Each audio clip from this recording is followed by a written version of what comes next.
Welcome, everybody. We're here for another episode in which we'll talk about reverbs. And in this episode, we'll talk about the TC Electronic VSS3, VSS4HD, and NONLIN2. So it's actually an episode with three plugins. The most important of which is the VSS3 for me, I would say, and the 4HD being a close second. We'll describe why I like them, how I would use them, and what features do they have and stuff. So as usual, this is a very laid back setup in which we just live stream and talk and see how reverbs work in a video game music composer environment, but also in any music composition setup that you might have. So I'm very happy to be showing you part of what I make. I would say being almost 20 or 30% of my sound being reverbs. Maybe that's a little bit too much, but there's definitely a huge part of my sound that is obtained or produced through the use of reverbs because of just how my soundscapes tend to be sounding, how they want to have these sort of huge, deep, and vast, shimmery sometimes reverb and stuff. I do use quite a lot of reverbs, hence the questions. Thank you very much for them, because they come from having listened to my record. And I always want to say I'm overwhelmed by the support and the plays and the people getting the album and the reviews and stuff. I'm really, if you haven't listened to Future in the past, please do so. It's on Spotify, on every major digital store. What I want to say before we start is really thanks for the support. I wasn't expecting that. I was expecting some, but not this much. And I'm really happy that you like it, that people everywhere in the world are enjoying this sort of, soundtrack and again, sound stage in which they put themselves for a good 40 minutes. It's 12 tracks of stuff. So this episode covers TC Electronic VSS3 and 4HD. Who is TC Electronic? If you just happen to visit Earth, you probably wouldn't know about them, but this is a company that has been around since forever.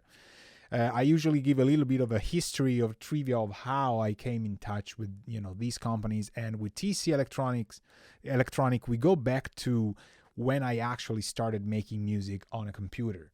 So my piano teachers, the people I was playing with, producers and stuff, this name kept coming, TC Electronic. You should try the TC reverbs. All of their plugins are great, but the reverbs, man, they're amazing. They have these, I had a piano teacher, he used to say they're very American in a way. So, I don't know. They're American reverbs for my teacher. We should ask him again.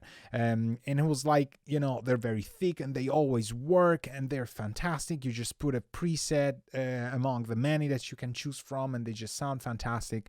And the name TC Electronic just kept going. Then I started, when I played synthesizers, I had people that were playing with guitar pedals that they make. And there's some super famous one, Hall of Fame. Corona is also one that I really love. Incidentally, that's the name. It's a chorus. It's a beautiful chorus pedal. The flashback is also fantastic as a delay, time management manipulator and stuff. They're just great. They're very well built and stuff. But the plugin world, even in macOS 9, I think was when I kind of started handling macOS in music production of mine.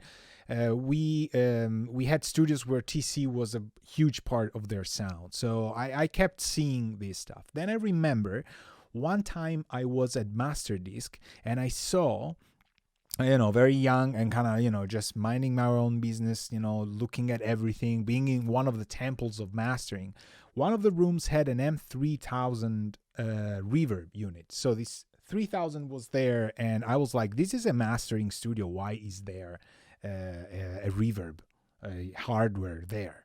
And they actually used it. They used it to just get some kind of reverb into the mastering stage, which was great for the song at heart. It was sort of a country song, an album and stuff that they were mixing. And so, it just struck me like, I was struck by the fact of like, why is there a reverb in a mastering scenario? And they said, well, we use it. Oftentimes tracks come in too dry or a stem needs some vocal treatment. The vocal doesn't sit right. And we just engage the 3000 and it worked. So when I could, found one. I bought it. I have it down here. And I started making some music with them. So I have a couple presets that in rock mixing I always use. They kind of never move from there. And they're actually presets. I haven't changed anything. Maybe a pre-delay on one of the two, but there's just stock presets. And I was absolutely stunned to see that native versions of these plugins are now available, which is what we're going to test now. Why am I happy about it? I don't produce music on a Pro Tools HD or HDX platform. I use the HDX platform to record, mix, and master. So all of the band production and stuff, it's on Pro Tools HD. X now. But the music production I do, which is more of what entitles us to say video game music producer live stream, I do in Studio One on a Windows rig where I have all my sound libraries or everything. So it's a Windows platform and it's using VSTs. So obviously, knowing that these plugins are first available now in native from the System 6000, which is a super fancy, super expensive and beautiful hardware/software platform for mastering, for music production in general. And it's a Reverb platform. It's just beautiful. Everybody loves it. There's a lot of people that made history in records using the M6000. And I have the MD3 mastering processor, which is a Dynamics/EQ. It's a mastering suite that I use on Pro Tools HD. But then again, it's a plugin that wasn't ported to VST until now. So in another stream, we'll take a look at MD3 and 4HD. It's going to be a different stream. And the second part of what makes me super happy is that I can also get away from the hardware unit, which is beautiful, but it's a real unit, can only load a couple presets and so on and so forth. The plugin is much more versatile.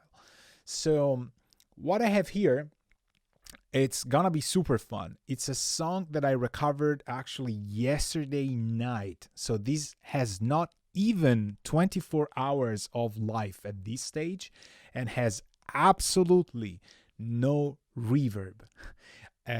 Except from what is in the samples, or I mean, there is some sound here and there that has reverb because of how the plugin is built, but it's generally a non-reverby song. But also what makes it super fun to me is that this song is, as I said, less than 24 hours old. So I opened up this VSS3 just for the sake of having the interface on while I was talking about it. But it's on the mix bus just because I opened it. It's actually not there. There's some delays that I had to recreate, and there's some EQ, and that's just it. Again, it comes from an older time. Let's listen to it, and then I'll explain what this is all about. But let's first take a listen to it. I love this song, but it took me half of my night and morning to get it back to it. So let's listen to it and then we'll comment.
And obviously the delay feeds back forever because that's what I do and I like. So I moved some stuff around just because it's a draft and you see me laughing, like giggling and stuff. It's just, I love this song. I was just worried about the fact that when you see I'm like repositioning myself on the chair. That's usually a good sign when I do that. It's less than 24 hours old, the recovery of the song. The song is actually pretty old. I would say 2010, 2009, 2010. And there's libraries that I do not use anymore that I had to re-import, or that some of them I already had, or libraries that I actually do use as scratch stuff. Which doesn't mean I'm not using, but it's perfect for the task at hand. So I'm demonstrating, we're going to talk about a Reverb plugin on a song that has absolutely no Reverb plugins. It's by far, it's super important that I say that A, it's not a finished song. B, it's something very old that I mean, it's like, 10 years old, that I recovered 10, 11. Recovered from my pool of my stash of songs, because it belonged to a project that we are sort of like restructuring. All of these stuff that I've done years ago, which is, compelling to the topic of the video game music producer, I have MP3s of them. So I save them as a good habit to have a bounce on the end of the session. So this and 3 or 2 more songs are actually part of a small project that didn't see the light of day, and I kept the songs, and we're now discussing these to be used in a new video game. So this is a commission that I had. Instead of rewriting stuff, I heard what the producer wanted me to do, and I said, like, I might have something that is exactly what you want, minus the changes we want to make. I let her listen to one of the songs, I called Cyber Cafe, just because, and she was like, this is perfect, but make it we're probably gonna see if the string section sounds a little bit too stiff and old. There's sexiness in that. I kind of like it, but definitely this is not a project where my typical super wide soundscape and long reverb tails and stuff is maybe gonna be employed. It's much more of a claustrophobic, two-dimensional, thick, and I love the low frequencies clash somehow. So, you know, a lot of people talk about cleaning the lows and low mids and stuff, but there's a quality to the wrong type of acoustics in this section where the drums come in that is really giving it a super cool vibe. And when in the last part the strings come in, they kind of sound like a mellotron string patch, but it's absolutely not. They're just like played in a way that is very mechanic. And also, as you might have noticed, there's parallel fifths, which is by all means, you shouldn't do that. And because you shouldn't do that, do it. You know, if it fits, it sits. You know, it's like cats. You know, and so just I love this song. I'm happy that it's working out, but I was worried that because of me doing it like 12 hours ago, 15 hours ago or something, I would re-listen to it and go like, oh no, it completely sucks. But I'm in love with it and I don't care. I'm gonna jump off the cliff with this song and trust my instinct. It's a very direct type of song. It's a very straightforward. They don't want to have a lot of transitions. It's just kind of the sound they're looking for. It's a sort of an indie, again, science fiction, post-apocalyptic kind of sound with a lot of moody things. So they liked it. They liked the atmosphere. It's moderately old, I would say.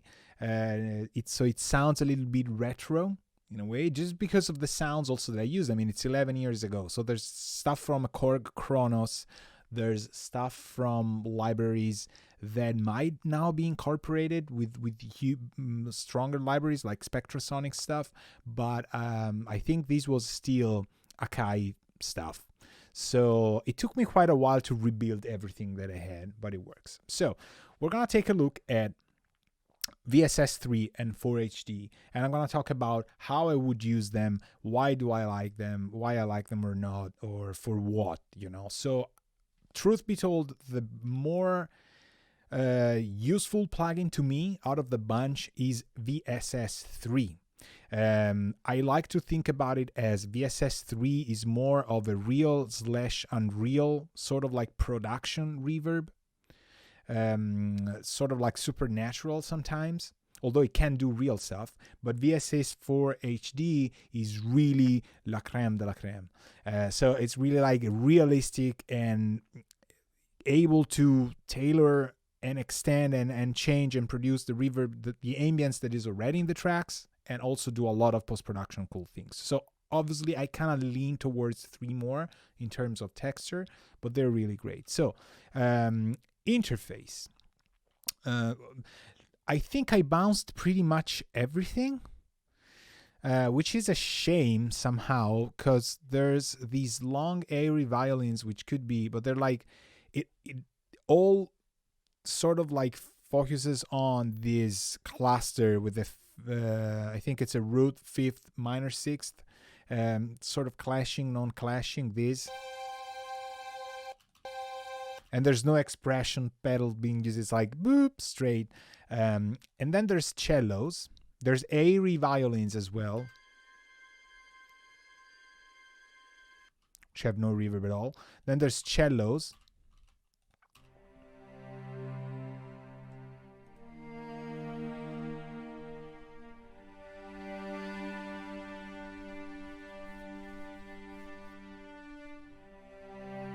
which do have reverb, I mean ambience in their recording. Then I also wrote a cello 2i. Okay, where's the pitch on that?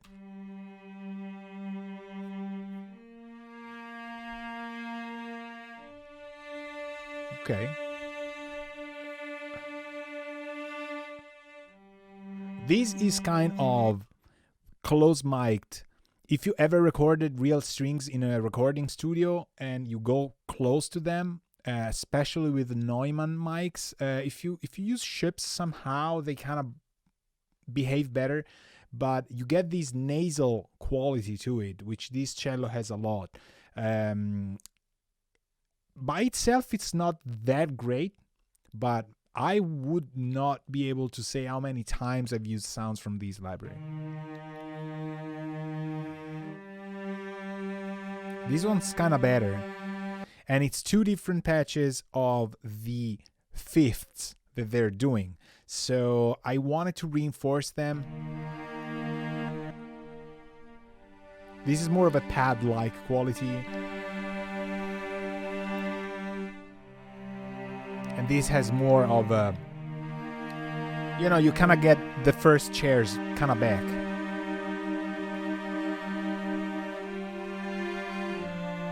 And they finally break from the fifths, and like, you know, all classical composers like, thank you very much. Please. I really love it. And there's, sort of a break that I want to take on it is that a lot of synth sounds are taken from or around the sound of parallel fifths just because of how you tune the oscillators. So that's my take on it, or like my getaway, or how, you know, it works. There's also groove, very cool groove, which we're gonna try it on. This kind of fades in. It's a little bit lower than I wanted, so that might go up in the speaker in the final mix.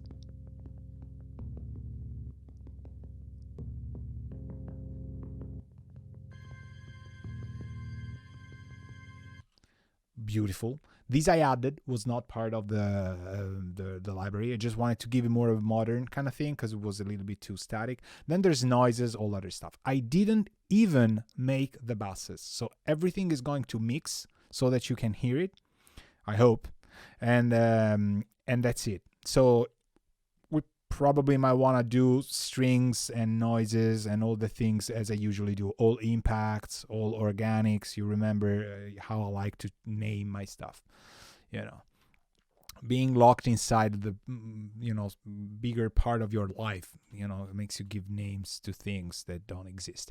Anyway, then there's the stronger part, section B. The transition I kind of don't like that much. You should never say you don't like something about your song, because then it just gives people an excuse to say, yeah, it kind of sucks actually. So never say that. But we're pros, we're learning also every day, so we kind of get to know more stuff. The dynamics are not much there, so when the section drops in, I might add some transitory stuff maybe, but then part B kicks in, right? Okay, which is Phrygian, people. Fantastic. Minor seconds all the way. There's basses and cellos doing this part.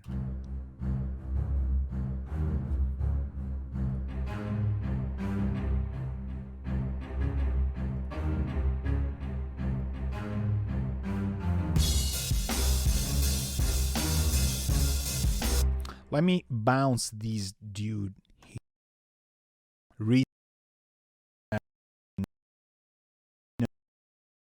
So if I start in somewhere in there, we're not gonna hear it. So I want to be able to hear it all the time. Same thing for Groovebox. Oh, Groovebox actually not that important. Super fast. Nice. So now we can listen, we can just needle drop around, and it's gonna sound the same all the time. So it's a frozen yogurt thing.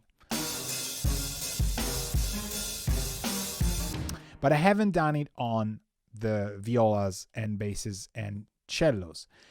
I like to use spiccato stuff to take a look at how reverb sounds, right? So I didn't want to do it because we're gonna change some stuff around here. So cellos, violas, and basses are all from Play. So this is East West Symphonic Orchestra Gold. The version I have here allows us to switch from stage to close. So we could take this and say, okay, let's loop this part. Let's hear the cellos and go player. We mute stage So the circle just takes the samples away, purge them, and we get back the close.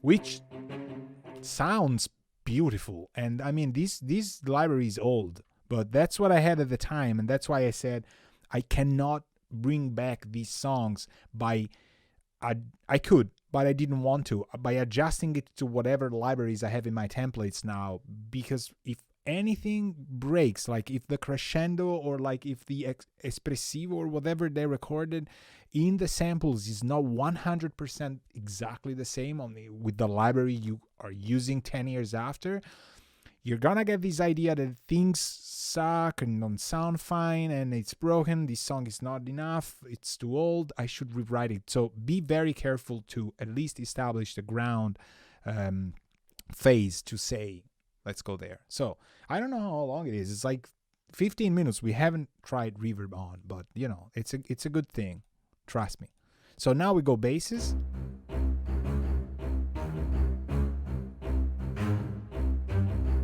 It's a beautiful stage scenario, the one that it has. However, it might be better for us to kind of dry it up even more and use reverb on top. So I have a plan. It's fantastic. Trust me, it's gonna work. Then we do the same for the violas, which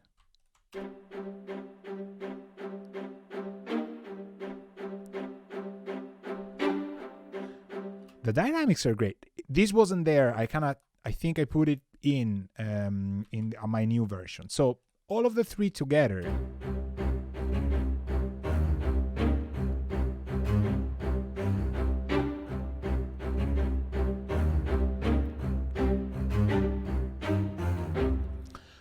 Let's do a bass for the strings, just because. We call it all strings, and we send also these other folks here, which are brown, to all strings. So now we have stuff that goes to mix and stuff that goes to strings, which then goes to mix, right? So this here is also a way for using one reverb and catch them all. But let's try this and open. Finally, you were losing hope. VSS3. So now we get technical with the plugin. Alberto's gonna cover it. It's not gonna be exactly like the manual. He's gonna say stuff or forget about things he doesn't use. I don't care. You ask me what reverb you like to use and what stuff you like to use. I show you what stuff I like to use and also how I use it. So if you know, there's plenty of tutorials that have like 100% one-to-one what the manual says.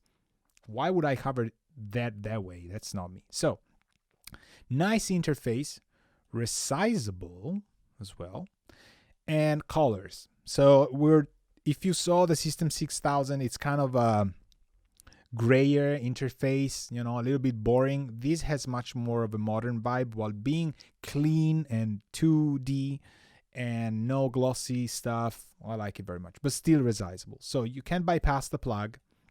You have in and out levels, and you, just so we make it absolutely clear, pretty much all the time have a bottom bar in which you have what I call quick access, which I don't think is the name TC Electronic wants me to use, if any, but it's the quick access functions. So you can always say, well, I want 4 to be reverb gain, or no, I want 4 to be decay, okay? It can change, but just so you know, it's not as overwhelming as you think it is, because the bottom stuff is just things that are above, but just quicker, you know, to access. So the presets are here. You have two main categories, film and music. Then you have signature presets from, I mean, come on, from Tony Maserati to Skywalker Sound, Jason LaRocca, hello. I mean, you know, these people are those people, you know. they had presets made by the real deal, so that's also very good. How does it work? You have main, early, reverb, and mod, and it immediately gets super easy. Oh, hello, Cyprian. How are you doing? So how does it work? You have 4 main panes. So the first pane is main, again, where you have the main functions of this reverb, and then you have early, reverb, and mod. So all of a sudden you instantly have the things that you need the most out of a reverb. So they split it in early reflections and they split it into reverb. And so the tail being reverb and the early reflections of the ambience being early.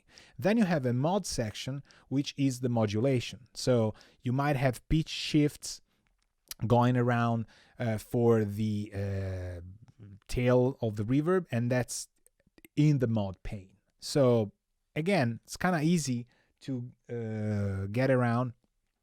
Thank you very much for liking the stream. I'm glad you find it useful. We're just venturing into the reality of VSS3, and it's glad you like it, but it's super cool that we're just gonna see one of the, I think, best reverbs around for a lot of years. So you might like it or not, use it in your productions and things, experiment.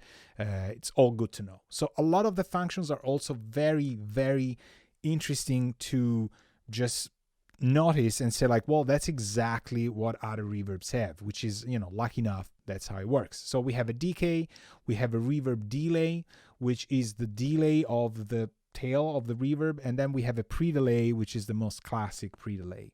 So the reverb delay is a new thing compared to pre-delay because you can actually delay the diffusion mechanism. So pre-delay is actually 100% everything that happens before the reverb takes the signal and says, all right, let's work on it. Reverb delay is, from what I think, it's a little bit in between because the reverb has already started. So you have already early reflections, but then you delay the diffusion of the tail stuff. So you create more separation between the early stages and the latter stages of reverb, if that makes sense. Then you have high cut and high decay. And there's a tiny X on high decay. So high decay is a multiplier. This is how TC Electronic likes to think about it. So you have a 1.0 times, which is 1-to-1 what the reverb type would give you, and then you can multiply it by whatever number. So you can have a 0.5 times, means that the decay of the high frequencies is halved by half. It's in half. It's a 50% thing. Easy math. High cut is in hertz, so kilohertz actually. So you established which kind of sort of warmer, not that shiny kind of reverb you want to have. It's a high cut filter, essentially. And then you have reverb gain, early gain, dry gain, in gain, and out gain. And that's another thing that TC likes to do. They split the reverb gains. Instead of having wet and dry, you have early gain and reverb gain, which are 2 gain values for the wet, right? And then you have dry gain, which is the dry signal. So you can obtain all sort of unbalances or balancing. You can just fine tune the positioning of the sound, which is different from other plugins that do 0% dry, 100% dry or wet, like one knob to rule them all sort of stuff. Right. Then you have input gain and output gain, again, to rebalance stuff. The meters on your right, I already said that. Then you have early, which early type, medium, early type studio, and early size. So you can pick finally stuff. And these are things that algorithms that they became famous for. So you go build, random, slap, car, phone booth, bathroom. Some of these open up the early size. So you can go on a sub level of that. Then you have early color. So it's a coloration of the high frequencies versus low frequencies, and balance. So I say, let's forget about reverb for just 2 seconds and focus on the early only, just to, hear how it goes. So I'm going to mute it, which is a good idea. And we're going to take the cellos, just the cellos by themselves, and go with If I go reverb gain off, we have just dry signal, right? This is fully dry. If I go off, obviously I have no more signal because there's no dry, there's no reverb, there's no early, there's nothing at all. So early is gonna give us, you hear nothing changes in terms of decay because we have no tail at the moment. So early can be venue, church, theater. Let's just listen to some of this stuff.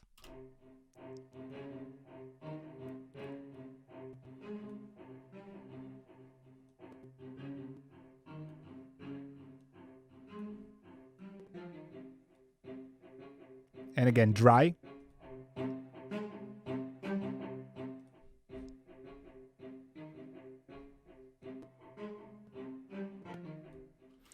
One thing that I like and that a lot of friends of mine like for post-production is that if you disengage reverb and we use these on a sound that clearly has ambience, right? It clearly does. Let's double check. Do I have reverb of any sort? No. It resets the sounds completely. Like, it really gives it sort of like a different ambience placement to it, and it can be in post-production incredibly useful to offset a position that you capture through the mic that you don't want, right? So I mean, these are really good, but by themselves, you know, they can't. I never do it like that. You know, I never just go early type car. Oh, that's fantastic. I want to use car for my cellos. It just doesn't work. But just so you know, you have positions for close, early balance where you can repan the volume of the panning of your early reflections. And again, you have types. So you have churches, venues. For these, for example, I really like soft hole. So if I bring in the dry again,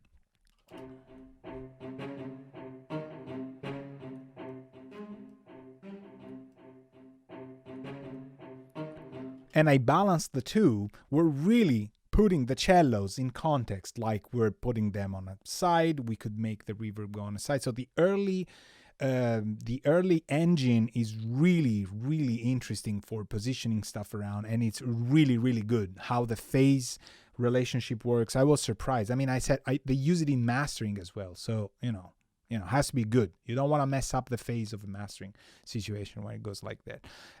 The reverb side of it, let's switch to it and let's go dry off, has even more stuff. So in a typical style of TC, you have low decay, low mid, and high decay. These are all multipliers. So you have 4 areas in which the frequency spectrum is split, and you have crossovers. Obviously, you have 3 crossovers for 4 areas. So you have a low, mid, and high decay. You can choose how the room actually behaves towards frequencies. So it might be emphasizing some of them, might attenuating some of others. So the blue area is all multi-band equalization, sort of.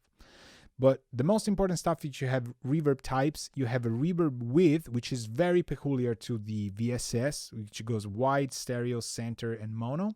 Very useful center and mono again for post-production. Then you have a low cut, high cut, low dampen, high soften, reverb balance, diffuse. So let's switch to the violas, for example, for no reason. I mean, they're playing a different part.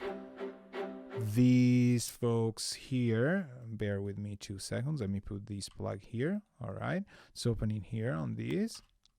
And let's hear how these would sound with just reverb. All right, that's pretty long. Well, we had it set at 20 seconds. So we established VSS can do long reverbs, which is something some people criticized. It's like, well, it's not like a very thick science fiction-ish fake reverb. I beg to differ. I have a couple presets that really work great. So 0. Let's try 1 second. This is just the reverb, and let's move it from smooth to natural. Let's try the reverb types with stereo width.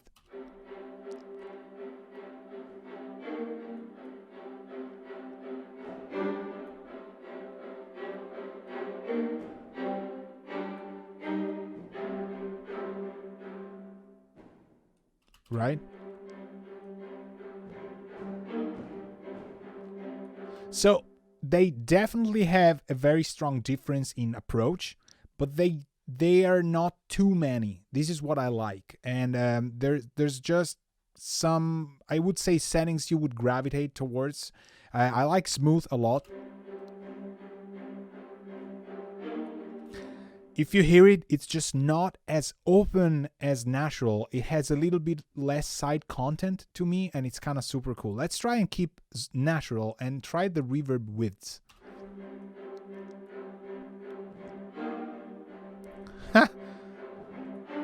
It completely places the reverb outside. So the cool thing about this is, why don't we try with the reverb gain at 0 and then bring in the reverb and try and find out how this is going to affect the mono versus stereo field, because that's how you're gonna use it in the end.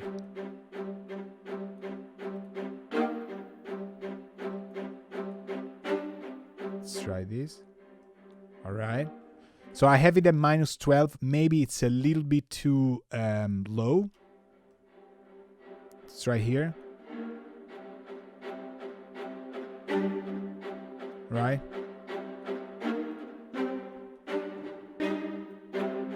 Okay, let's switch from stereo to wide.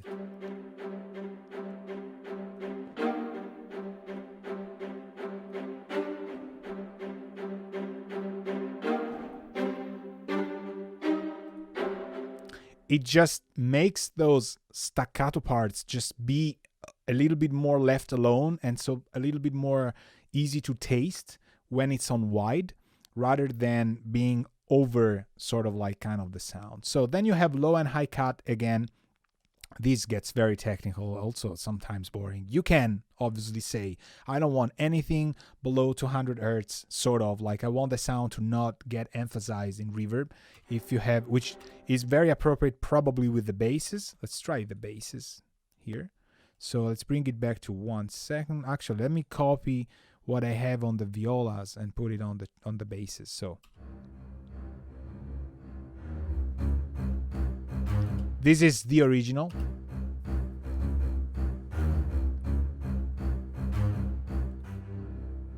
This is reverb, no dry. Now we bring in the dry.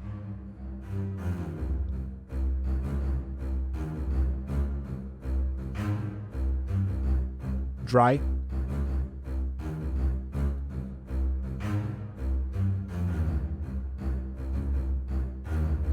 All right. This is actually perfect to try and soften things out. The lows in here in the control room, the sub is beautiful. So I would personally not touch it. And then I go look at it and I notice that I have a low cut at 200 hertz.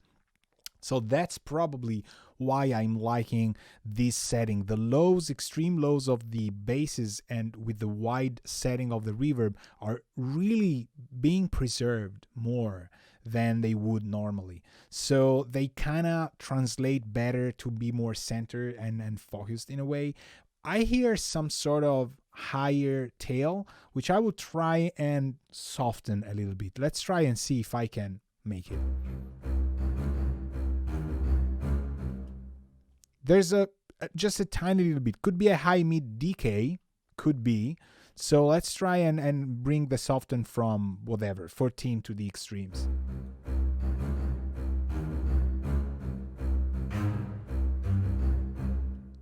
Okay, maximum.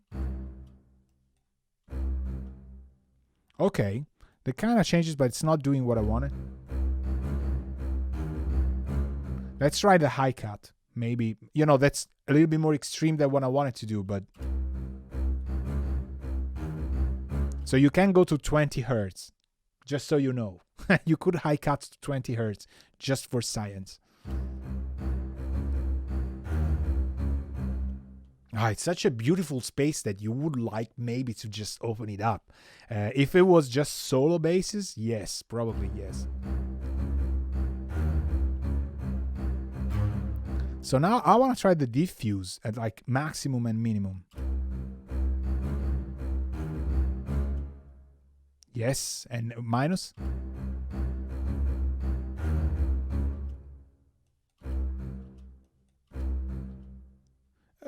It's very subtle, and again, it gets a little bit scientific, I would say, in a way. We're also, bear in mind, we're only listening to reverb, not the early. So would I use the early? Another question I had some time ago was, would you employ this type of reverb in both of its capacities, so like early and reverb? I usually, as a approach that I have, I usually do not use a lot of early gain stuff, of early reflections, unless I want to misplace instruments in the mix when I compose my own stuff. That's like a very personal approach, very, very me. Alberto, and I don't know, maybe other people do it. But also the samples I have and usually like and use in my template, they do have quite some nice ambience that I don't want to touch. But the reverb tail, yes. So I kind of, I'm more in favor of reverb gain than diffusion. So let's try and see what if we emphasize some high mids.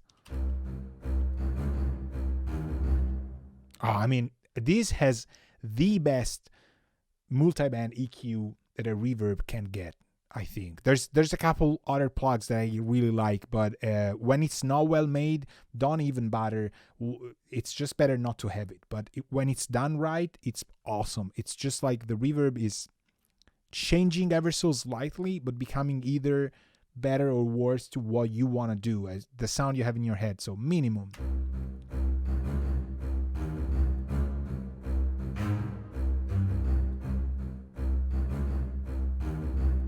So this is doing what I initially wanted. If I don't want this hole to have this kind of glitter on top of the very kind of crispy, bowy sounds, I just go to lower the decay of the high mids, because that's where my ear is kind of listening more to what the room is doing. If I want to emphasize some lows, which I wouldn't do here, but maybe, I don't know, on the violas, maybe we can try that. We left the violas with like 0 dry gain.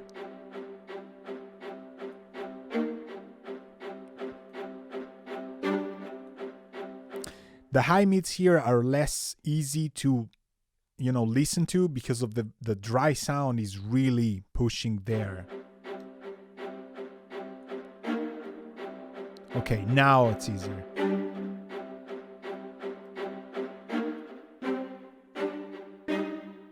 In those parts, however, now we're so dry in those frequency areas that we're not helping the string section to just reach the other note, right? They go like thumb, dead. And I don't kind of like it. Let's try sometimes. If you go with the low mid, you kind of create this worm effect.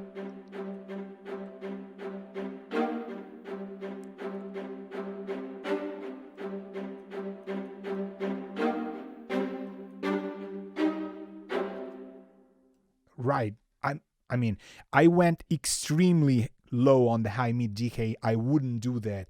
But you hear how the algorithm is always behaving. It's a singing behavior. So it's musically helping you by kind of being euphonic with the content, with the program of stuff that I'm doing. It doesn't feel like I'm cranking frequencies. It feels like I'm really, I don't know, taking care of the room the old school way, like, tapestry or whatever, tiles. It feels like I'm caring for the environment where I'm recording the instrument, rather than EQing on a desk, high mids, lows and highs. It has this euphonic behavior. And what do you want to know from me? There's people that have been using it for years, and it just, I'm just reinventing the wheel for you, but, in a video game context though. So probably nobody has done that. What did I do that I forgot to say? I extended the crossover for the mids. So now I'm going from 92 to 804 hertz, 804. I'm getting this low mid decay, which is the knob on top on the blue one. it's just hugging a little bit more of the room itself. And I'm from 800 on to 1.26. I have this high mid decay, which I might, I've gotten just lucky in getting the underlining factor of it. So early reverb, I don't want to be super specific about that. I hate it and it becomes boring. Modulation. Let's not use modulation on these instruments though. Let's try and use it on something completely weirder. So there's an instrument here from Cinescapes. It's a little bit too low. Right. Let's try something that could, like this arpeggiator. All right. You called it. We're using you. Let's try and see how modulation works with these. So these obviously we're getting, underwater. Let's go no reverb gain, all these. Let's try not even the dry. Let's try just reverb tail, a little bit short. All right, cut off all the reverb delays. And let's try and go smooth. Well, you can hear this for sure.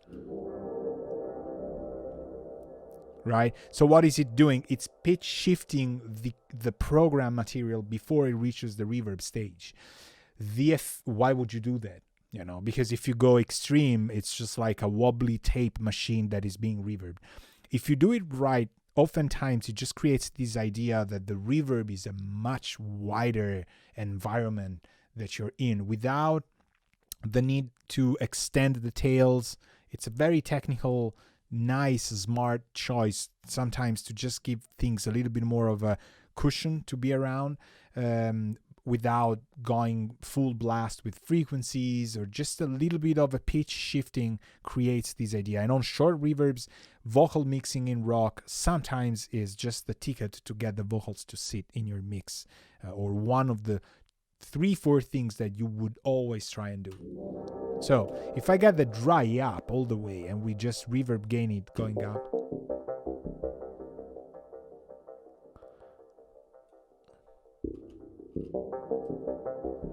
instead of, this is, I would say I like it better just with. Why? Because it has an uncomfortable high mid wobble that makes things uncomfortable, which is kind of like what I would want.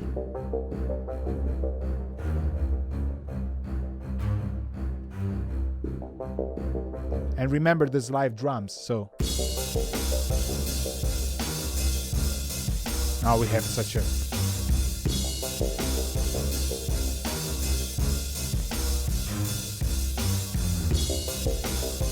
right, just these instruments like cellos, basses, live drums, the arpeggiator, the basses. Now you can really hear that. Yes, it's long. It's too long for being there with the drums, because now all of a sudden the drums fill so much space that the reverb is that we tailored when we listen to the reverb alone with the basses is now too much, obviously. But if I take it out, there's still like it's not right either, right? It's got to be somewhere in the middle where.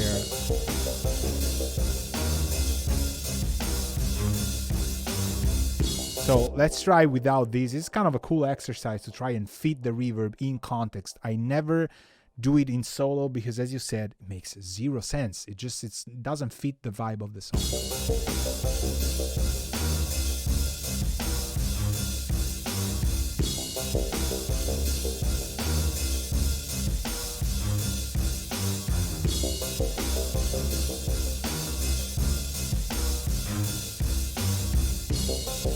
Let's try and see if maybe stereo kind of works better, and let's dampen those lows even more.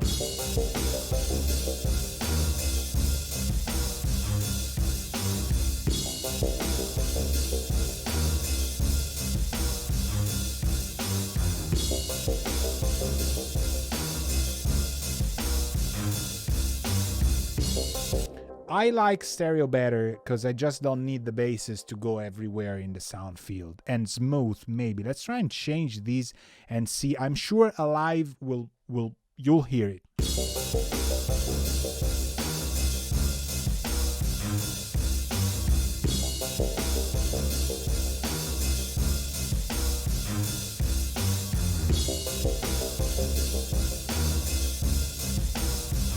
It's really a dynamics processor sometimes. When I use Alive on things that have very carefully tuned dynamic range, it just, sends them to not working anymore, if I don't want to use bad words.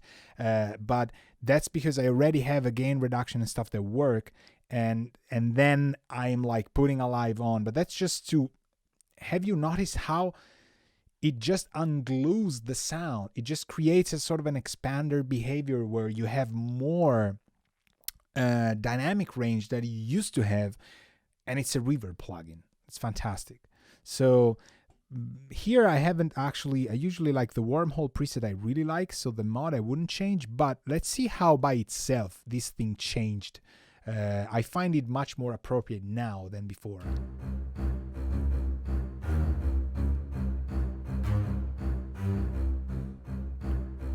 I would just go a little bit higher on the lower crossover because we have the live drums, which have this kick and this mix, which is just unbelievably good. And I am not gonna change that. It's so wrong somehow from a high quality drums perspective that it's perfect for what I wanted to do. And I think this is one of the reasons why this song was picked out of the with the 3 out of the 4. It just has that old school kind of centered vibe, and it just repeats. And this is the idea that the editors want to have in the music that they wanted, to get. And it's perfect. So we keep the drums as they are. We have to ease out a little bit of the lows. Man, this is working.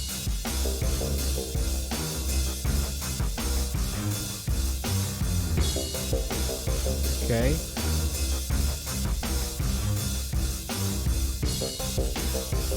This Arper sound is way loud. I mean, as I said, this is by far not finished, not mixed and stuff. It's just, it has to be there to just kind of give things. Although now it feels like it's a main lead element because there's nothing else we're playing, but there's actually more stuff. So, see, I had a plan. I mean, it worked. It had to be as high as it used to be, but it does not actually need reverb, I would say. There's another thing that I would like to use the 3 on, which are some noises things. All right. As usual, lots of delays. Your favorite, yours truly, Alberto. Okay. Let's send these people all to, for the sake of simplicity, all noises. And we're going to put it here. And a question that I always get every time I finish one of these videos via email or post like in the comments is always like, why do you use reverb so much on insert? I like to use them on, you wouldn't believe when I mix rock bands or stuff, music artists, singer-songwriter stuff, how much send return methods I would use more than on insert, which I still do use. It's 2 different things. They allow you to work in 2 different ways, and sometimes one is more appropriate than the other. But on video game music composing and soundtrack composing in general, I do use a lot of insert reverbs. It's just so that I can fine-tune the reverb to be exactly as I want it, glue it to the track, and when I print stems, it's actually much easier because I don't have to use send return stuff. So there is also a sort of a technical explanation for it. So now these people all go to noises. So if we put VSS3 here, okay, now we're gonna mute it and hear it just as it is. Oh, it's so beautiful.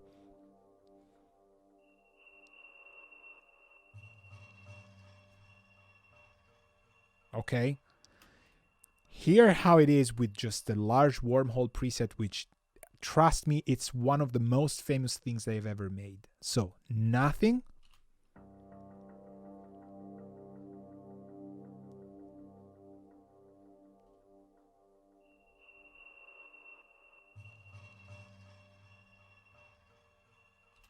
On.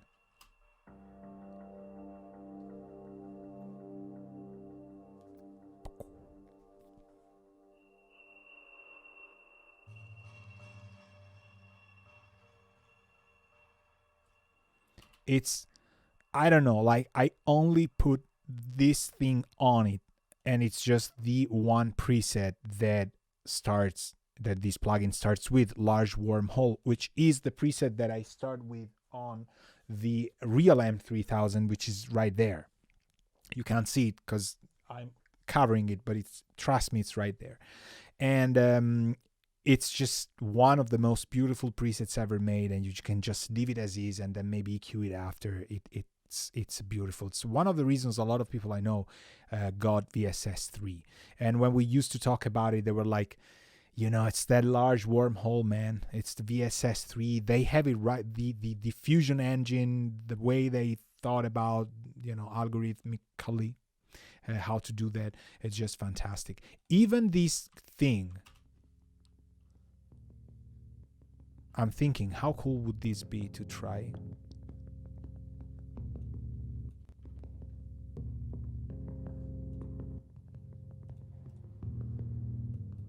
Okay, it's got a little bit too much.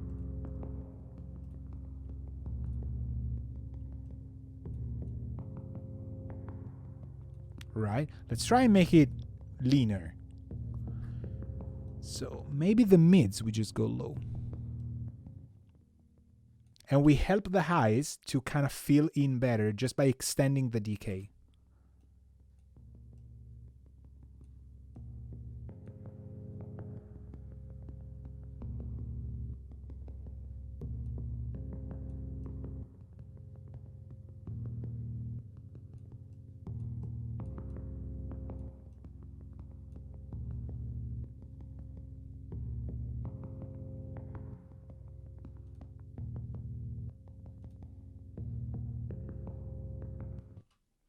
It's so cool. Am I using it right here? Yes, Arga. I just wanted to make sure that I wasn't touching some other reverb, thinking that I was doing it right, because it just felt so delicate in a way and so like fitting, but I was like, am I hearing things? Maybe I've been it happens, you know, you just tweak stuff and then it's another channel and you think, oh, now it sounds so beautiful. Could happen. It just scoops the lows and the low mids, and you can be aggressive as I've done it, just, you know, boom, crank stuff, and stuff from 2K on, we're actually building up. So what happens is that the groove is very dynamic and goes from the lower part of the spectrum to the higher, and we're actually helping the lead part to sustain rather than, you know, the others.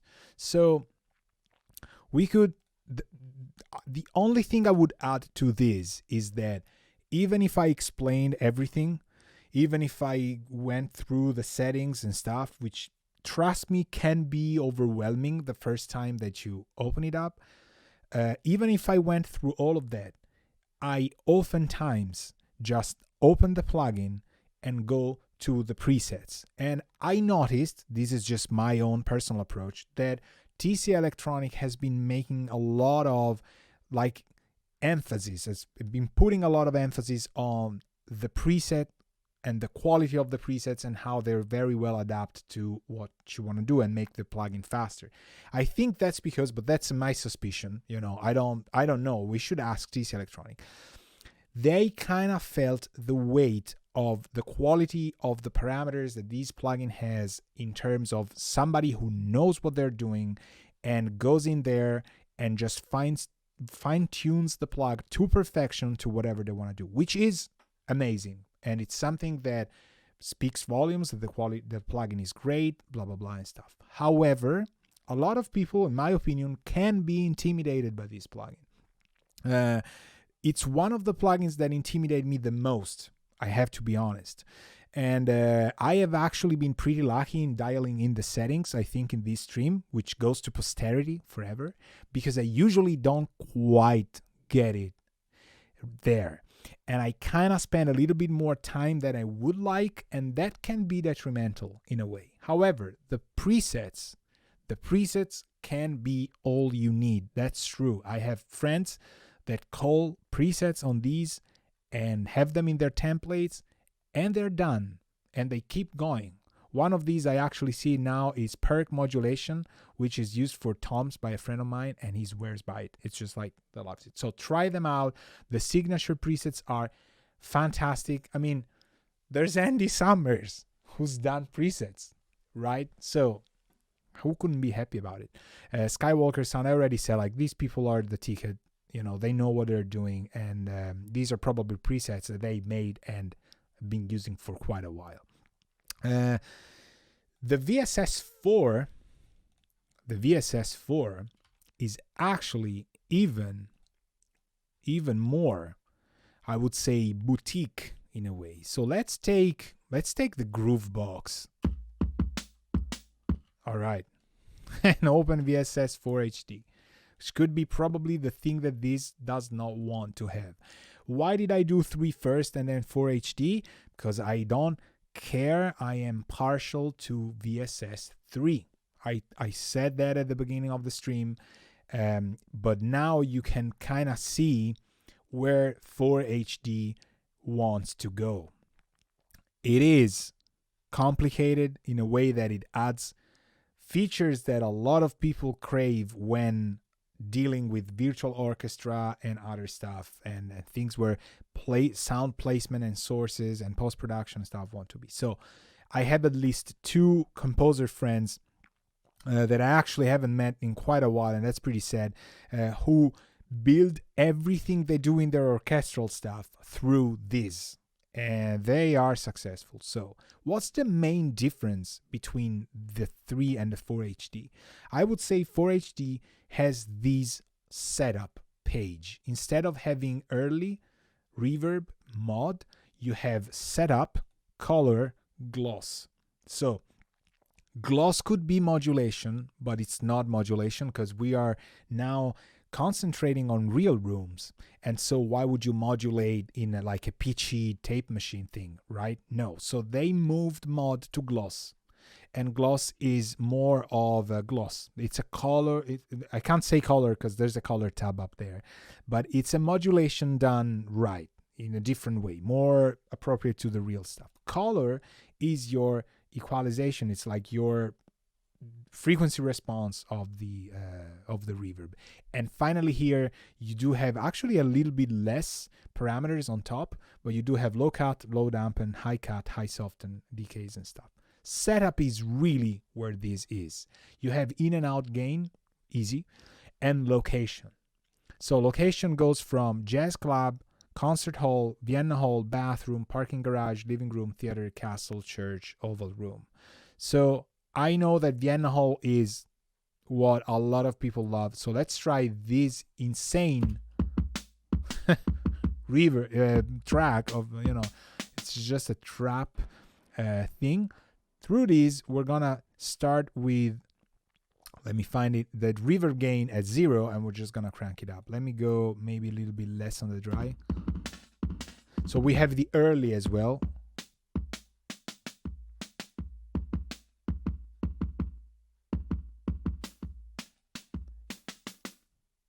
Now, I picked this because it has fast transients and you can really enjoy the early on these. It's just a large hole. It's a starting preset, just changing the quantities, not the quality.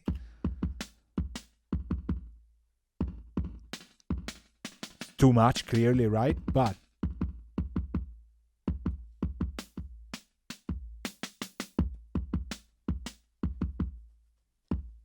it's great. It's like you can't hear that there is tail and there's no tail, but even the reflections are really, really nice. Now, off with the early, let's try reverb gain.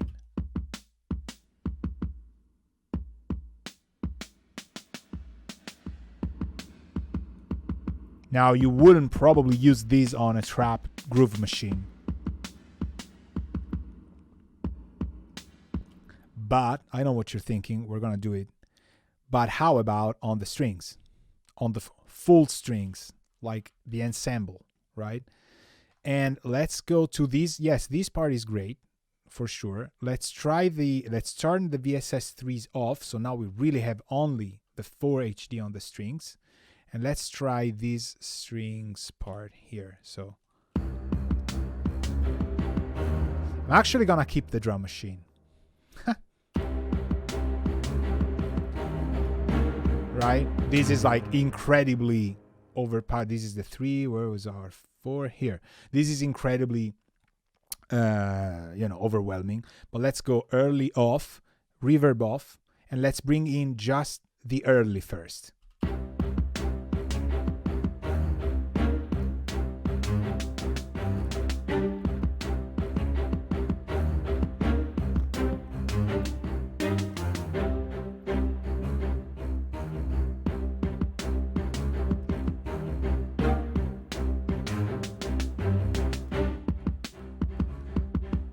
This is what's going on behind the curtain with the early gain. Now, you heard a couple pops here and there. My buffer is at 64 at the moment. So, good news and bad news. Good news is my buffer is at 64, people. And we are hearing mild pops and clicks because of the CPU usage of this dude here. But my buffer is at 64. Come on. Who would be sane of mind and use mixing situations with buffers at 64? I was composing, doing stuff, so I still have it there. I can prove it. I can prove it to you that my buffer is at 64. Can I? I think I can. Options, 64 samples, people. So there you have it. All right. So 64 samples is kind of making things pop here and there a little bit. We don't need these plugs. So I would actually think that if I go disable, it's going to help the processing a little bit. So we kind of started, hitting this kind of crinky stuff with quite I would say like 6-7 instances of VSS3 and 1 of 4, but 4 is where the money's at. It needs calculations and numbers and crunching and stuff. So back to our strings. This is just the dry. This is just the early gain. Let's bring in the dry again.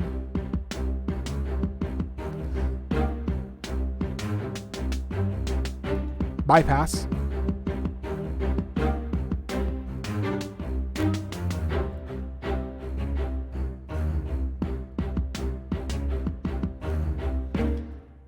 You see how you think you need reverb on like actual tail on an orchestra. And if I may, I would like to sort of make this inception conceptually for music education. One of the best things I learned from people that do virtual orchestra, and actually people like, old like Al Schmidt, people that have been doing things with real microphones and real huge rooms, what you think is reverb tail in those huge environments that are the most natural habitat to orchestras and acoustic instruments is not actually the reverb tail, is the early gain. It's what's here called early gain, early reflections. The room is so big that the early acts as a tail. But how? You heard how much pre-delay is there, right? That happens to be perfectly right to the staccato stuff that the strings do because it's a Vienna hole. So it's a concert hall that people design for a reason. Blah-da. They didn't do it randomly. How cool is that?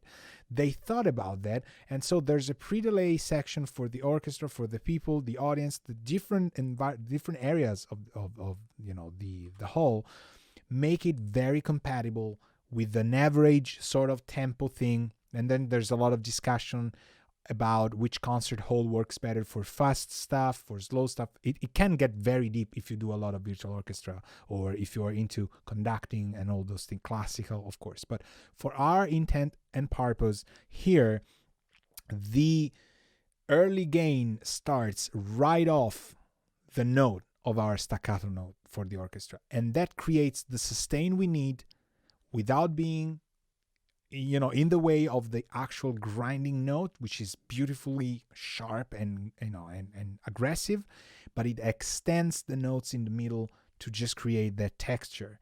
And with a simple reference, which is the groove box, which is the reason why I decided to keep it. I didn't do it to just confuse you, is that you have a comparison with something that is in your face, 100% dry. And now you're hearing how things go in the back. So now I'm not talking about VSS4HD. The people at TC Electronic don't care, because I would allow myself to say teaching. I'm just talking out of experience, something through how great this is. So they're going to be happy. If they're not happy, I don't care. This is how it is. The early gain is your ticket for ambience, and that's why I told you this is in the presets, templates of a lot of people I know. So just bloop, minus 24 dBs, ticket, done. Now let's hear the reverb itself.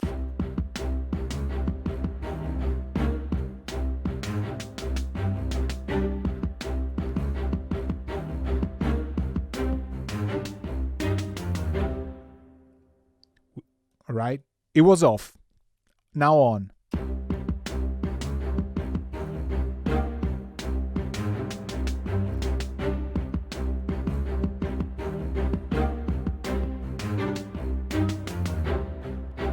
Off again. On.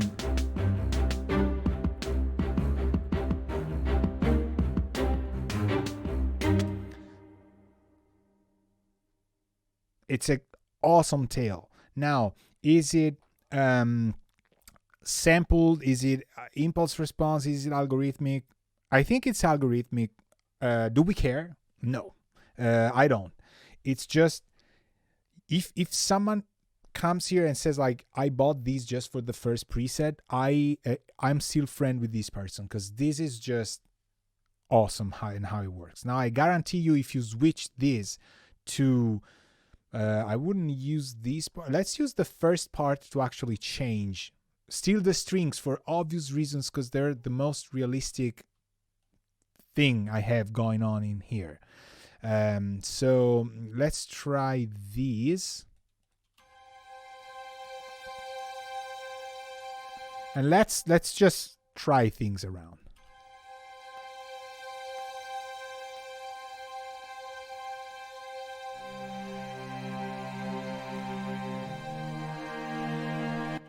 Are these going to strings? Bear with me a second, because I don't wanna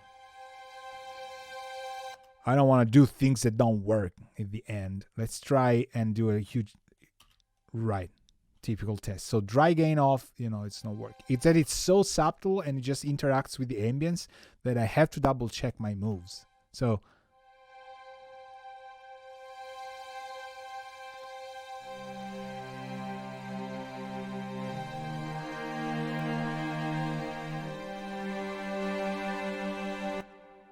I mean, I would have issues finding another reverb that has such a already strong minus 17.5, minus 16.5 early end reverb, minus 1.5 dry gain. So I'm kind of sinking the dry back into the reverb. And it's still, with 2.7 seconds of total decay, it's still sounding absolutely genuine. It's not stepping on the toes of the instruments, even with such long tails, and such sustained tones.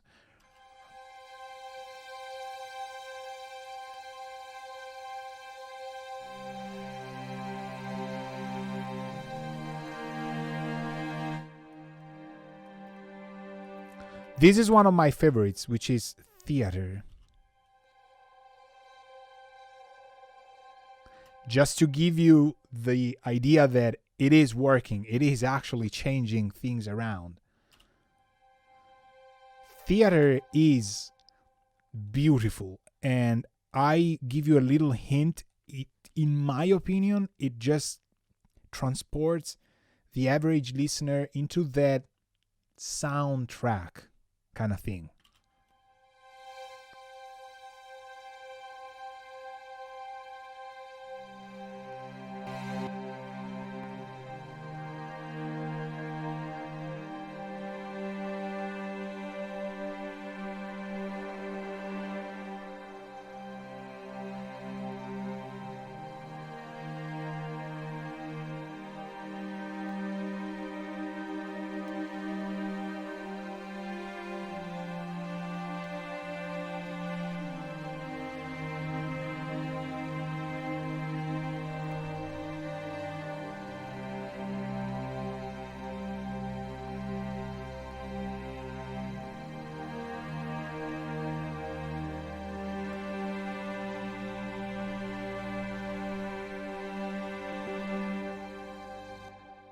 It's just so good.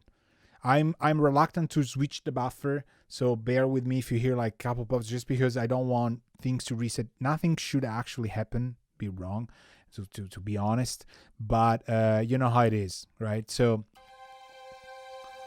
kudos to the fact that you could still work on it, obviously not mix and stuff, just compose and use it. It's just so good compared to the sound we had, which was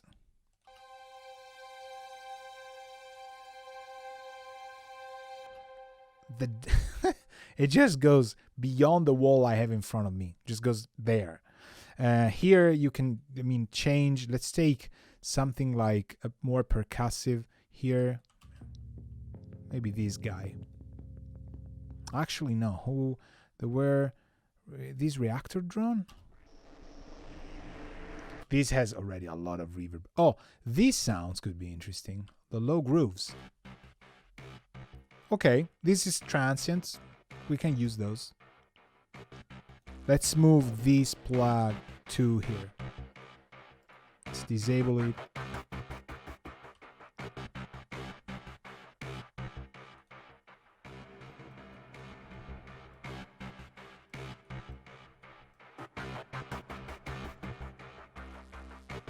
Without.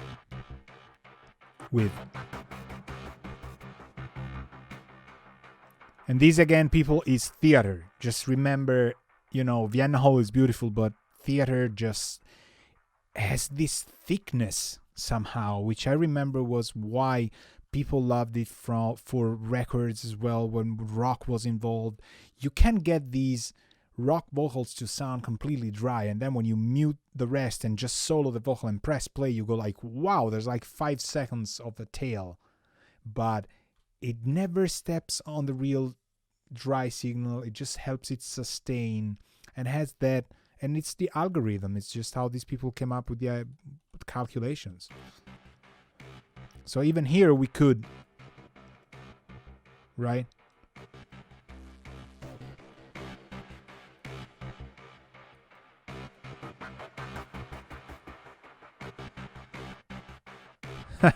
Okay, now I think I made a reverb sort of like it's a AAA Marvel kind of movie of sorts. Like what they like, they're pushing the highs on the reverbs a lot more than they used to.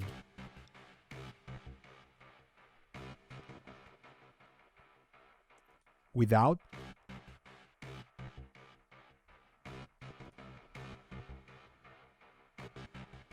You don't want to go back to it. So this is authentic space reverb. Okay, we're giving it authentic vibes. Does it work? Yes. So what you can do here is also you can move the sources. So you could go 7 degrees, center. Oh god, this is so good. 30-30 is fantastic. Now the near field I have here, I like to set them up a tiny little bit closer together than they would need to be. So they do not emphasize stereo effects. So I kind of it forces me to be a bit more creative and ouvert with the stereo sound, and it kind of helps the vibe that I get in my headphones when I compare mixes and stuff. It's just a personal taste. I don't overdo the triangle. I kind of narrow it with one of the listening positions that I have. The others are just perfectly in triangle and stuff. But the near fields kind of like to have a little bit closer, and it just opens everything up with the 30%. So even here we saw the color, reverb type, I don't even know. There's normal and colored, the modulation type, default, front rear subtle. Do I even know what this stuff kind of does? I don't think I've ever read the manual on it. Fire me now.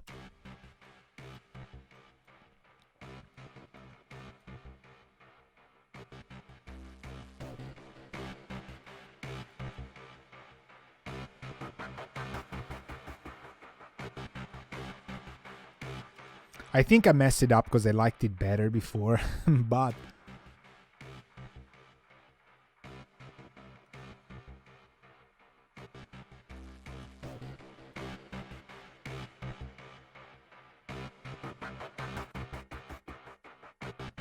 I mean, I cut it right at the perfect moment to hear like boring. All of a sudden, it's just samples. It's just one dude in a room with a sample library triggering stuff. It's not conveying the energy for the soundtrack. Now, granted, if you have picture on top and things happen, people have, they're scared, they're waiting for data to be downloaded on the crypto key, whatever, and they're like, come on, dude, do it, and they're afraid of being chased or discovered, all of those action movies kind of thing. Obviously your mood's gonna go towards that. You're not gonna focus that much on the fact that you have no compelling soundstage reverb on those samples. But if it works with no picture and you can feel you're in it, trust me, it's just gonna give people so much more emotion and stuff. And that's why they go back to soundtracks without watching the movie. They're there oftentimes. It's not just a short or long-term memory, is that the soundstage is actually right. I don't know how to explain that. So awesome.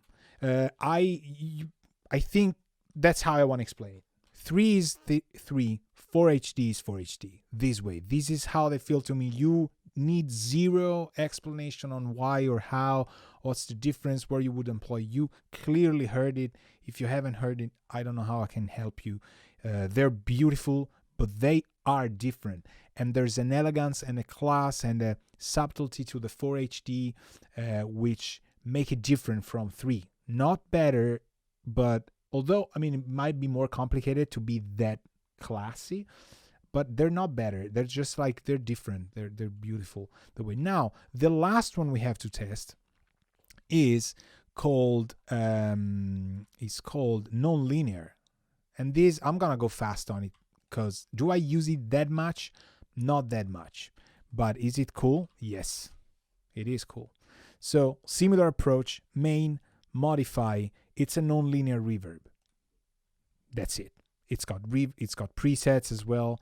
The 4 I actually haven't shown you that obviously 4 has reverb music, halls of fame, reverb film, lots of presets. You can go with one that works. It's probably going to stay in your template forever. So this is just, I gave these for granted.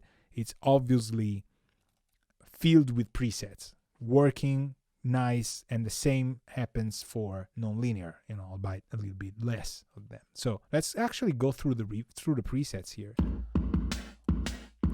All right, so let's set it up to this. We can lock, something I haven't said about the others. You see these little locks allow you to go from preset to preset without changing the balance of the locked parameters. So if I want a high gain to stay there, low out gain to stay there, dry gain stay there, I can lock them and they will not change from one preset to the other. So let's scroll. This is AMS nonlinear A, so this is an RMX, just great. Sounds like short reverb, right? Which is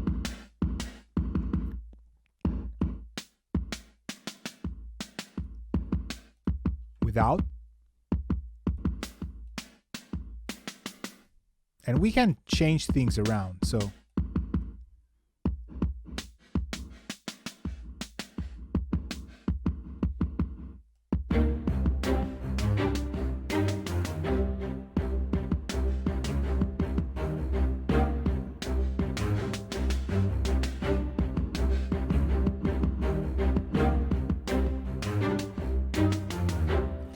here, I took the pre-delay and moved it sort of in the musical 8 notes and 16ths and stuff like there, where it felt that the groove box is now filling the space of the orchestra rather than the orchestra filling itself with the reverb we had put on top, if you remember.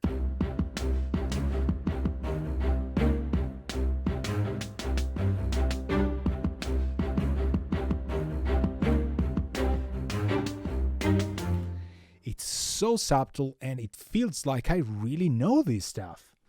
And trust me, it's just because it's euphonic to the material that you're using it on. But I really, this guy's a pro. Wow.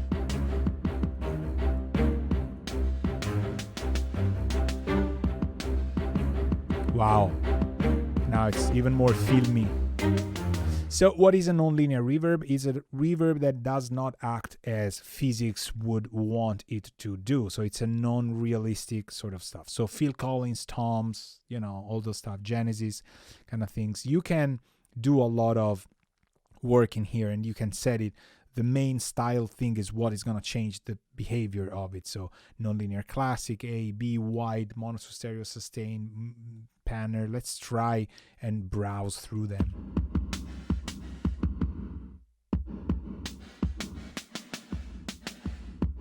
Also, this is so extreme we can actually, right? Here this has a resonance peak, kind of cool.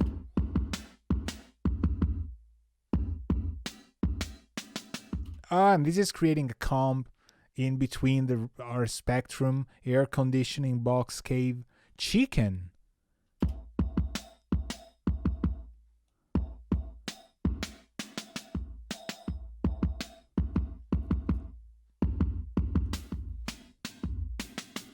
Guts is actually pretty good.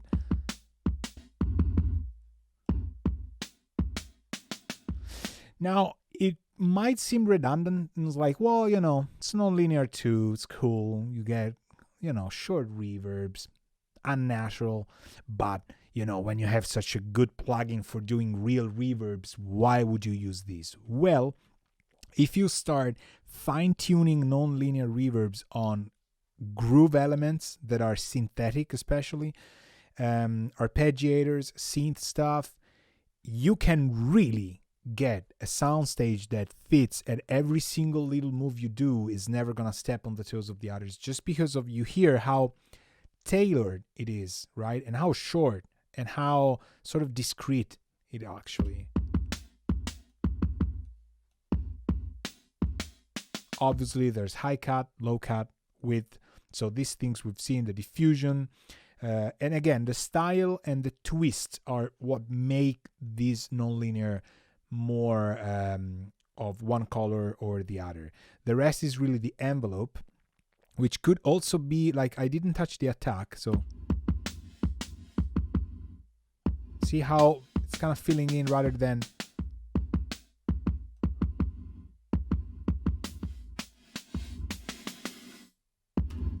and for hi-hats works great. Sometimes you can use it as a sort of a delay. Sometimes it works to be invisible. Sometimes it works just by being like, I'm all the way out there. I don't even know if these live drums could get any treatment like this. Oh yes. So it's a busy part, right? But it gets less busy here.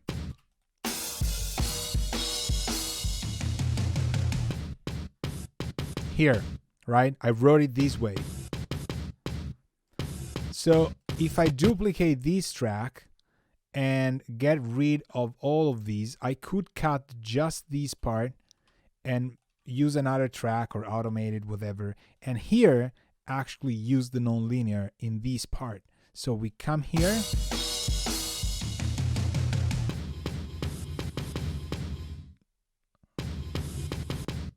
You hear the difference. There's that effect. These I'm actually gonna use. These I really like.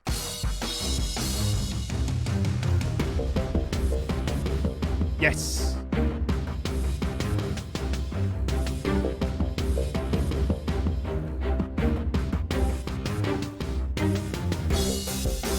And I actually have to go up to here.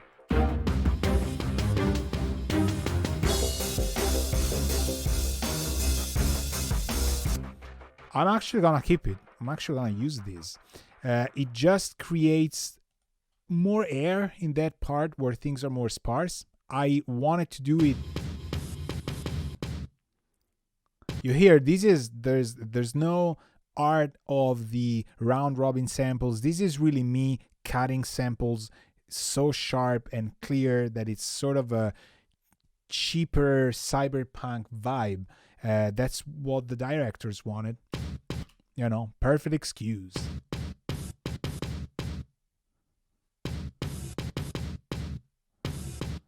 So I have a reverse symbol out of my nonlinear reverb here.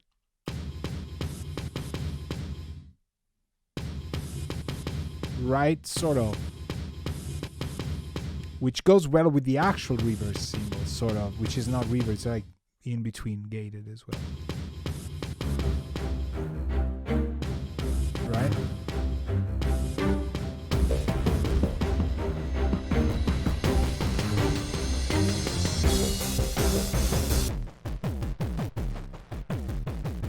Even this would work. Let's try.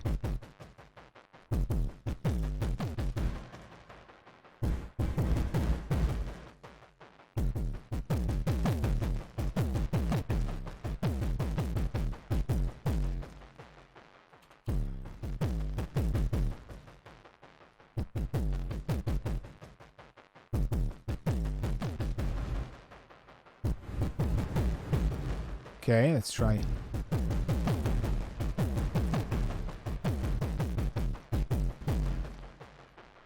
I want it to feel dry, but I don't want it to feel like, again, a sample that's just been put there.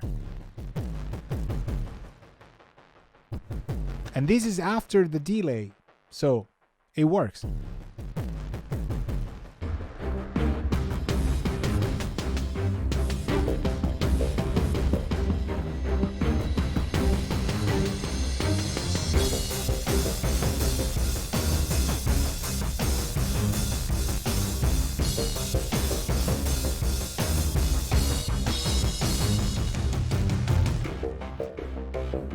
I've turned the 4 back on.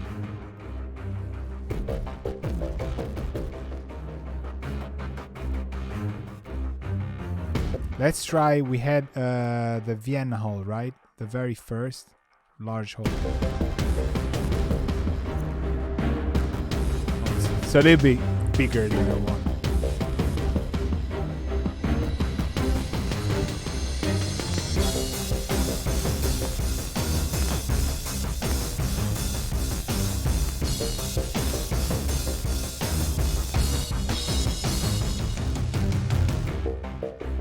It's beautiful. How about we test quickly how these 3 behaved?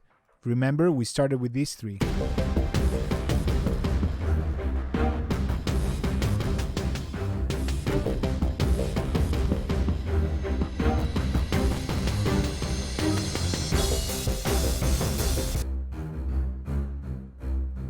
So the violas would need a bit more love here.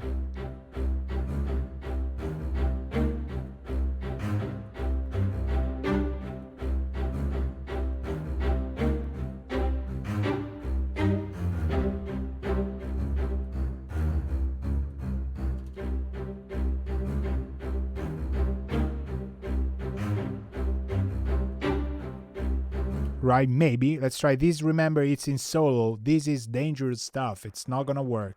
Or maybe yes. too much.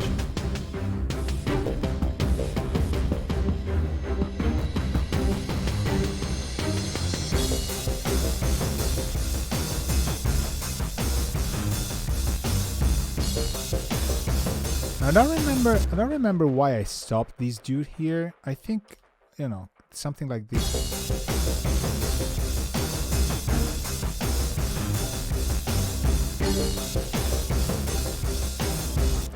Now, last but not least, how about we try the 4 after the 3? So we use 4 on the bass for the strings, but we use 3 on the individual ones.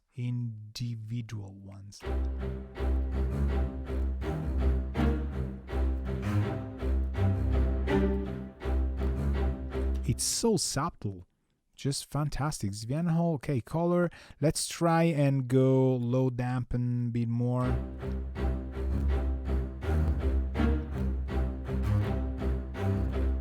Bear with me with the pops, but it's gonna.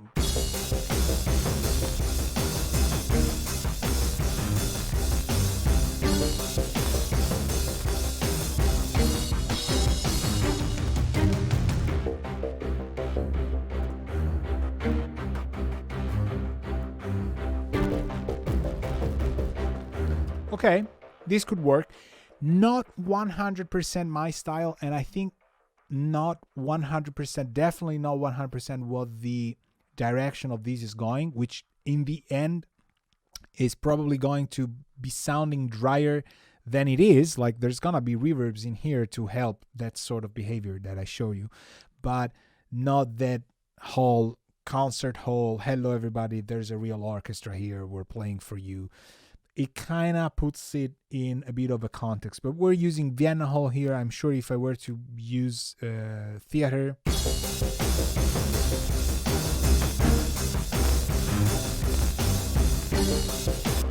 already completely different, and settings would need to be tweaked, obviously, because the behavior just completely messes the frequency response of my settings up. But they're usable. They're 3 and 4, one after the other.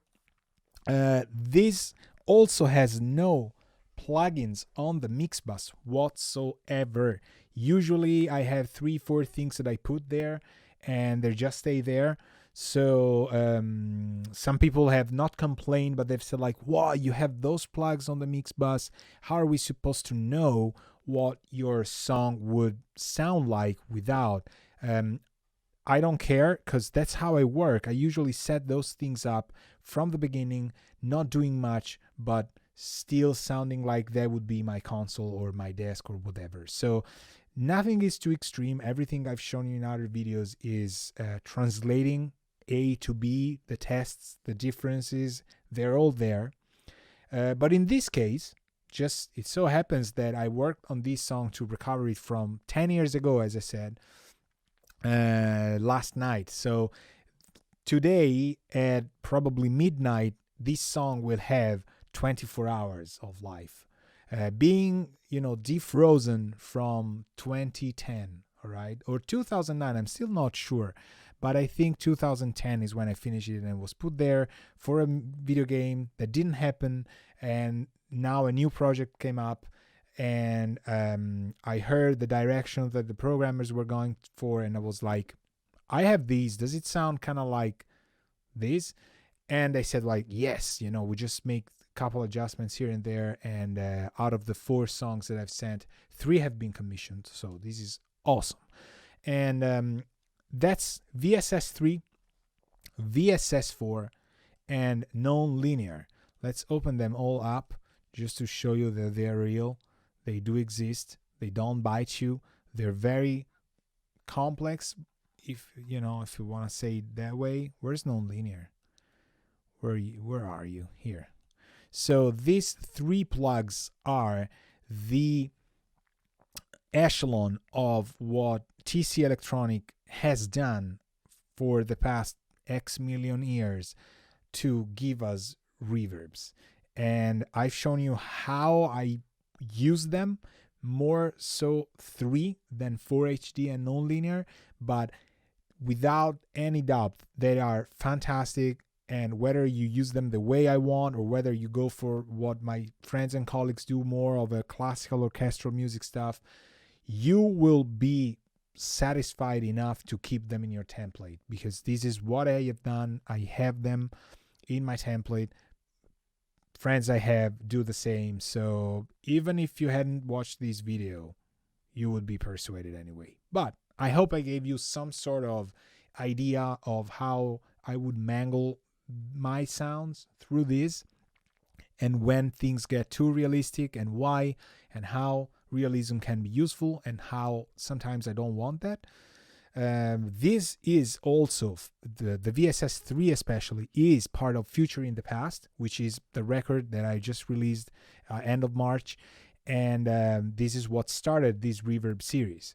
So I'm very, very thankful again. I always say that at the end of the stream, for the support that you've given me for the record, the listens, the followers, the people that are, supporting my record, which is ultimately also not only an original soundtrack, but it's what I made, so I'm very passionate about it. And obviously seeing people so interested and so happy about it, such good comments, reviews and stuff, has been helping, my morale a lot. So if you haven't listened to it, get it, listen to it, just hear how this stuff that we talked about falls into my music production process. And definitely thanks for bringing the questions up. Thanks for asking about reverbs, which ultimately brought us today to talk about TC Electronic, VSS3, VSS4HD, NONLIN2. Ciao.